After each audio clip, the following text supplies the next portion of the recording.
चला आज आपण काळ्या मसाल्याचं वाटण करून खेकड्याचं कालवण कसं करायचं ते पाहूया।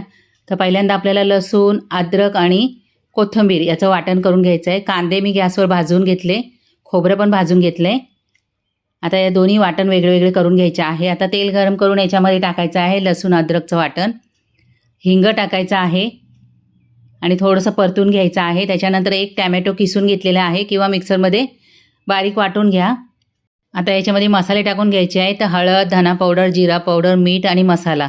व्हिडिओ माझा चालू करायला विसरलेली।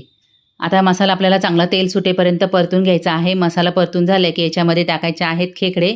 याला चिंबोरी सुद्धा म्हणतात, आमच्याकडे तर चिंबोरीच म्हणतात आणि इंग्लिशमध्ये क्रॅब म्हणतात। तर ही मी पहिले स्वच्छ धुवून घेतली, त्याच्यानंतर कापून घेतली।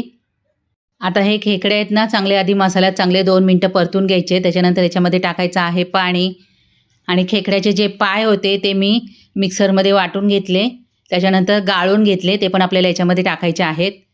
ज्यांना सर्दी झालेली असेल भरपूर त्यांनी असं खेकड्याचं कालवण बनवून खा, सर्दी पूर्ण जाते। आता याच्यावर झाकण ठेवायचं आहे आणि 35 ते 40 मिनिटं आपल्याला याला शिजवून द्यायचं आहे। किती पातळ घट्ट ठेवायचं आहे ते ठेवा। आता वरून टाकायचे आहे कोथिंबीर। ही खेकड्याचं कालवण बनवण्याची चौथी पद्धत आहे। बाकीचे पण व्हिडिओ टाकलेले आहे, ते पाहून घ्या। व्हिडिओ पाहिल्याबद्दल धन्यवाद।